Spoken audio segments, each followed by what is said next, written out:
চরণে প্রণাম জানিয়ে আজকের শিক্ষক দিবস, সেই শিক্ষক দিবসে আমাদের দ্বিতীয় রাষ্ট্রপতি এবং প্রথম উপরাষ্ট্রপতি ডক্টর সর্বপল্লী রাধাকৃষ্ণনের জন্মদিন উপলক্ষে আজকের দিনটি শিক্ষক দিবস হিসাবে পালিত হয়ে আসছে 1962 সাল থেকে। সেই ডক্টর সর্বপল্লী রাধাকৃষ্ণনকে আমি শ্রদ্ধা এবং নমস্কার জানিয়ে আজকে আমাদের খসড়া পাঠচক্রের যে কঠোপনিষদ পাঠ, যেটি আমাদের প্রতি সপ্তাহে হয়ে আসছে, সেই পাঠের দ্বিতীয় বল্লীর দ্বিতীয় মন্ত্রটি পাঠ করব। দ্বিতীয় বল্লীর প্রথম মন্ত্রটি আপনারা শুনলেন একটু আগেই, নিবেদিততে সেটি ব্যাখ্যা করলেন সুন্দরভাবে। আমরা দ্বিতীয় মন্ত্রটি পাঠ করব এবং তার ব্যাখ্যা এবং তার যে অনুবাদ করার চেষ্টা করব। শান্তি মন্ত্র তো পাঠ হয়ে গেছে কঠোপনিষদে, সুতরাং আমি আর শান্তি মন্ত্র পাঠ করছি না। এখন আমি আপনাদেরকে একটুখানি স্মরণ করিয়ে দেবো পুরনো যে প্রথম বল্লীতে কি পড়েছি আমরা, সেটা আপনাদের সকলেরই নিশ্চয়ই স্মরণে আছে। তাও আমি একটুখানি মনে করিয়ে দেবো যে নচিকেতা 3টি বর প্রার্থনা দেওয়ার জন্যে প্রতিশ্রুতিবদ্ধ ছিলেন যমরাজ। তো তার মধ্যে প্রথম 2টি বর পাওয়ার পর 3 নম্বর যে বর, সেই 3 নম্বর বরের নচিকেতা আত্মতত্ত্ব সম্বন্ধে জানতে চেয়েছিলেন। এবং সাধারণ মানুষের যে প্রশ্ন যে মৃত্যুর পরে আত্মা আছে, থাকে না আত্মা কোথায় যায়, এই যে প্রশ্নটি, এই প্রশ্নটি একটি অত্যন্ত গূঢ় প্রশ্ন এবং অত্যন্ত মূল্যবান প্রশ্ন। সেই প্রশ্নটি করেছিল, কিন্তু নচিকেতার এই প্রশ্নে যমরাজ খুশি হয়েছিলেন, কারণ তিনি চান নচিকেতাকে এই প্রশ্নের উত্তর দিতে। কিন্তু যেহেতু অত্যন্ত মূল্যবান এই প্রশ্নটি এবং অত্যন্ত গূঢ়, যে দেবতারাও যে প্রশ্নের উত্তরটা ঠিকঠাক মতো পারেননি জানতে, সেই প্রশ্নটি যে যাকে তাকে দেওয়া যায় না। তাই জন্যে যমরাজ চাইলেন যে নচিকেতাকে আমি এই মন্ত্রটি আত্মতত্ত্ব বা ব্রহ্মতত্ত্ব সম্বন্ধে জ্ঞানটি দেব, কিন্তু তার আগে আমি পরীক্ষা করে দেব যে আদৌ সে এই জ্ঞান পাওয়ার অধিকারী কিনা। সেই জন্য তিনি নানা রকমভাবে তাকে নচিকেতাকে বিভ্রান্ত করতে লাগলেন এবং নানা রকম প্রলোভন দেখিয়ে তাকে এই মন্ত্রটি, এই বরটি পাওয়ার থেকে বিরত করার চেষ্টা করলেন, নিবৃত করার চেষ্টা করছিলেন। তা যদিও নচিকেতা কোনো কিছুতেই প্রলোভিত হলো না, সে সব কিছুই হেলায় প্রত্যাখ্যান করলো। তার একমাত্র ওই 3 নম্বর বরটি হিসাবে আত্মতত্ত্বের যে জ্ঞান, সেটি তার চাই, সেই ব্যাপারেই সে দৃঢ় হয়ে থাকলো। এবং শেষ পর্যন্ত নচিকেতার কাছে যমরাজ হার মানলেন এবং নচিকেতাকে বুঝতে পারলেন যে হ্যাঁ, সত্যি এ অধিকারী, এই তত্ত্ব জানার অধিকারী নচিকেতা অবশ্যই। এবং তখন তিনি তাকে খুশি হলেন যে হ্যাঁ, আমি একজন উপযুক্ত ছাত্র পেয়েছি, যাকে আমি এই আত্মতত্ত্ব বিষয়ক জ্ঞান আমি প্রদান করতে পারি। সেই জন্য তিনি এই দ্বিতীয় বল্লীতে শুরু করেছেন যে তাকে নির্ভীক এবং তাকে এই ব্রহ্মবিদ্যার উপদেশ, আর সেটি কিরকম, তার মহিমা কিরূপ, সেইগুলি দেওয়ার চেষ্টা করছেন প্রথম কয়েকটি মন্ত্রে। তার প্রথম মন্ত্রটি আমরা শুনলাম যে তিনি কিভাবে বলেছেন যে এখানে 2টি জিনিস আমরা জানতে পারলাম, যেটি পদ্ধতি, সাধন পদ্ধতি। সেই সাধন পদ্ধতি কি, 2টি আমরা জানতে পারলাম, একটি শ্রেয় এবং একটি প্রেয়। শ্রেয় কি? শ্রেয় হচ্ছে যেটি কল্যাণের সাধনের, জগতের কল্যাণ সাধনের জন্য বা ব্রহ্ম সম্বন্ধীয় যে জ্ঞান, সেই জ্ঞান প্রাপ্ত করার জন্য যে সাধন বা উপায়, সেটি হচ্ছে শ্রেয়। আর আরেকটি হচ্ছে প্রেয়, যে প্রেয় হচ্ছে জাগতিক সুখ স্বাচ্ছন্দ্য ভোগ করার জন্য যে সাধন বা যে উপায়, সেটিও জ্ঞান, সেটিও কিন্তু একটি উপায় সাধনের। কিন্তু এই 2টি আমরা, তার মধ্যে যে ভিন্ন আচরণ, তার মধ্যে যে তফাৎ আছে 2টির মধ্যে, সেই তফাৎগুলি আমরা বোঝার চেষ্টা করছি এখানে। সেই মন্ত্রে এই তফাৎটা কি, সেটি বলা হয়েছে এবং সেটি আপনারা শুনেছেন। এখন আমি 2 নম্বর মন্ত্রটি পাঠ করছি, যে যেখানে এই বিষয়ে বলা হয়েছে শ্রেয় এবং প্রেয়র মধ্যে কি তফাৎ। শ্রেয়শ্চ প্রেয়শ্চ মনুষ্য মেতস্তৌ সম্পরিত্ত বিবিনক্তি ধীরাঃ শ্রেয় হি ধীর অভি প্রেয়সো বৃণীতে প্রেয় মন্দ যোগস ক্ষেমাদ বৃণীতে। আরেকবার পড়ছি, শ্রেয়াশ্চ প্রেয়াশ্চ মনুষ্য মেতস্তৌ সম্পরিত্য বিবিনক্তি ধীরাহ শ্রেয় হি ধীর অভি প্রেয়স বৃণীতে প্রেয় মন্দ যোগস ক্ষেমাদ বৃণীতে। এখানে একটি নতুন শব্দ আমরা শিখব। যদিও যারা নারদীয় ভক্তিসূত্র পাঠ করেছেন তারা অনেকেই জানেন, এই শব্দটির সাথে পরিচিত, বা গীতাতেও এই শব্দটি অনেক জায়গাতেই আছে, অনেক মন্ত্রে, অনেক শ্লোকেই। যোগাস ক্ষেমা, এই যোগস ক্ষেমা একটি আমাদের কাছে এখানে এই মন্ত্রে একটি নতুন শব্দ। আমরা কি সেটা পরে বলছি, প্রথমে আগে শুরুটা করে নিই। শ্রেয়া চা প্রেয়শ্চ, শ্রেয় চা প্রেয় চা, চ মানে হচ্ছে এবং, শ্রেয় এবং প্রেয়, এই দুটির কথা বলেছি, জেনেছি আমরা, দুটি সাধন পদ্ধতি। এই দুটি হচ্ছে শ্রেয় এবং প্রেয়। মনুষ্যম এত, এখানে আছে মনুষ্যম এত স্তৌ, মনুষ্যম এত তৌ, এই দুটো মিলিয়ে স্ত হয়েছে।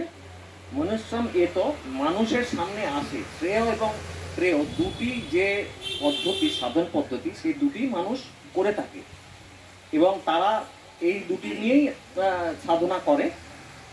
তার মধ্যে এই দুটি তাদের মধ্যে আসে, এই যে কোনো দুটির মধ্যে তারা নিজেরা পছন্দ করে কোন পথে যাবে, কোনটি তাদের কাছে গ্রহণীয়।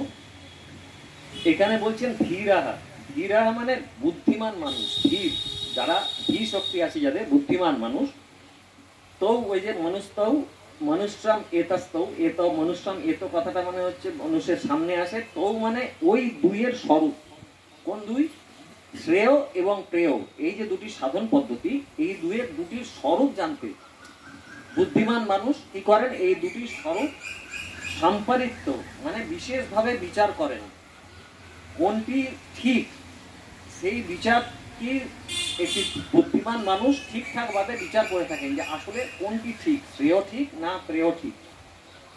তারপরে কি করেন? বিবিনক্তি, বিবিনক্তি মানে এই দুটির মধ্যে আবার বিশেষভাবে পৃথক করেন, যে শ্রেয় হলে কোনটা করব, শ্রেয় আর প্রেয় হলে কোনটা করে। দুটির মধ্যে নানা রকম পদ্ধতি আছে, নানা রকম নিয়ম কানুন আছে, সেগুলির মধ্যে তারা আবার সেটিকে পৃথক পৃথক করে নেন।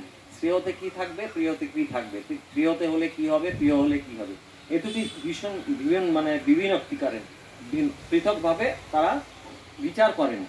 বিচার করার পরে কি করেন? আর ধীরা, ওই আবার আছে এখানে শ্রেয়া হি ধীরা অভি, এই যে আবার ধীরা, ধীরা ওই বুদ্ধিমান মানুষ, প্রেয়সে বৃণীতে প্রিয় মন্দ যোগস ক্ষেমাদ বৃণীতে। শ্রেয় হি, শ্রেয়কেই অর্থাৎ পরম কল্যাণ সাধনাকেই, যেটি কল্যাণ সাধনার ব্রহ্মতত্ত্ব পাওয়ার জন্য, আত্মজ্ঞান পাওয়ার জন্য যে পথটি, সেটি হচ্ছে শ্রেয়। সেই কল্যাণ সাধনের পথটিকেই ওই বুদ্ধিমান মানুষেরা বেছে নেন সমস্ত কিছু বিচার বিবেচনা করার পরে।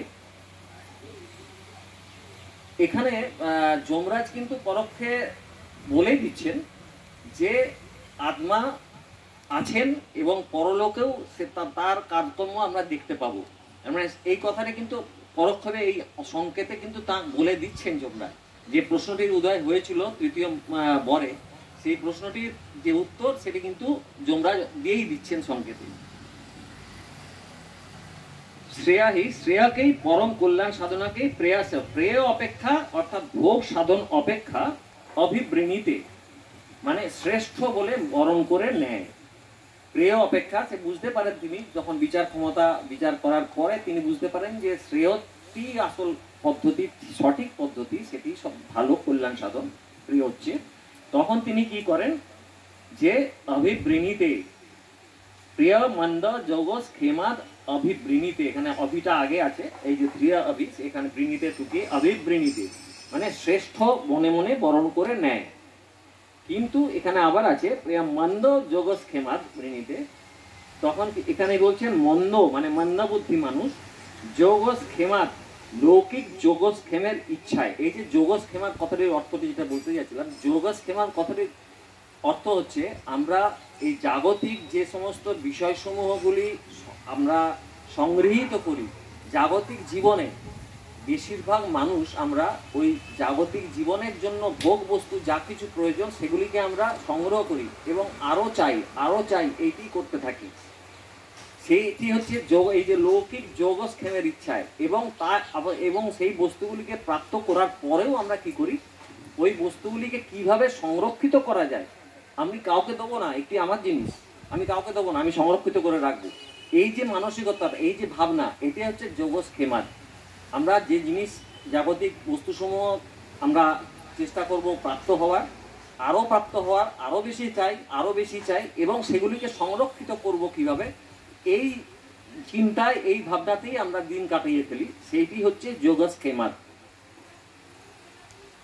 এবং বলছেন যোগক্ষেমার প্রেয় বৃণীতে, প্রেয়কে বারণ করে, অর্থাৎ ভোগ সাধনাকে গ্রহণ করে। যারা মন্দবুদ্ধির মানুষ তারা এই যোগক্ষেমাতেই মত্ত থাকেন এবং তারা কি করেন, এই প্রেয়কেই বরণ করেন এবং ভোগ সাধনাতেই তাদের জীবন কাটিয়ে ফেলেন। এগুলি আমাদের বেশিরভাগ মানুষই আমরা করে থাকি। ব্যাখ্যা: অধিকাংশ মানুষ তো পুনর্জন্মে বিশ্বাস না থাকার জন্য এ বিষয়ে চিন্তা ভাবনাই করে না। প্রথমেই এই কথাটি বলে দিচ্ছেন, আমাদের মধ্যে সংশয় আছে যে আমরা আদৌ আত্মা আছেন না থাকেন না পুনর্জন্ম আছে না নেই, সুতরাং এই ব্যাপারে ভাবেনি না কেউ। তারা ভোগে আসক্ত হয়ে নিজেদের দুর্লভ মানব জীবনকে পশুর মতো ভোগ করতে করতে শেষ করে দেয়। খালি ভোগ আসক্তিতে লিপ্ত হয়ে পড়ে, খালি চাই, আমার এই চাই, আমার ওই চাই, ওইটাই। কিন্তু যাদের পুনর্জন্মে এবং পরলোকে বিশ্বাস আছে, সেই সব বিচারশীল মানুষের সামনে যখন শ্রেয় আর প্রেয় দুটির মধ্যে কোনটি গ্রহণযোগ্য বিষয় বলে সমস্যা দেখা দেয়, দুটির মধ্যে কোনটি বাঁচবেন তিনি বিচার করে কোনটিকে শ্রেয় ঠিক বাঁচবেন, সেইটির মধ্যে একটি সংশয় দেখা দেয়, তখন তারা কি করেন, এই দুটির দোষ গুণ যুক্তি তর্ক দিয়ে বিচার করেন এবং দুটিকে আলাদা আলাদাভাবে বোঝার চেষ্টা করেন। ওই যে ধীরা, যারা বুদ্ধিমান মানুষ, তারা বিচার শক্তি দিয়ে তারা আলাদা আলাদাভাবে বিচার করেন এবং পৃথক করে নেন কোনটি ভালো কোনটি ঠিক, তাদের বিচার বুদ্ধি দিয়ে, তাদের বিচার ক্ষমতা দিয়ে। এদের মধ্যে যারা অত্যন্ত বুদ্ধিমান তারা দুটির তত্ত্বকেই ভালোভাবে বুঝে নেন, তারা কিন্তু মানে বোঝেন না বুঝে করেন কোনো সেরকম কিছু নয়, তারা দুটিকেই ভালো বোঝেন এবং বিচার করেন। এরপর তারা কি করেন, তত্ত্বকেই ভালোভাবে বুঝে নিয়ে হংসের ন্যায় জল থেকে দুধটুকু গ্রহণ করার মতো প্রেয়কে উপেক্ষা করে শ্রেয়কেই বরণ করে নেয়। হংস যেমন খালি দুধটুকু নেয়, দুধের মধ্যে থেকে খালি দুধটুকু নিয়ে নেয়, জলটি ফেলে রাখে, সেই রকম ভাবে তিনি শ্রেয়কে উপেক্ষা করে শ্রেয়কেই গ্রহণ করেন। কিন্তু যারা অল্প বুদ্ধি, যাদের মধ্যে বিচার শক্তির অভাব, তারা শ্রেয়ের ফলকে অবিশ্বাস করে প্রত্যক্ষ লৌকিক ভোগ সুখের মোহে প্রেয়কে বরণ করে নেয়। ভোগ সুখটা তো আমরা খুব সাময়িক আমরা দেখতে পাচ্ছি, যেগুলো এবং প্রত্যক্ষভাবে পাচ্ছি, আমরা এত আনন্দ, এত কিছু পাচ্ছি, সুতরাং সেইটা তো আমরা তার কোনো নেই। অথচ ভগবানকে তো আমরা দেখতে পাচ্ছি না, ব্রহ্মকে তো দেখতে পাচ্ছি না, কি করে আমরা মনে করবো যে তিনি আছেন বলে?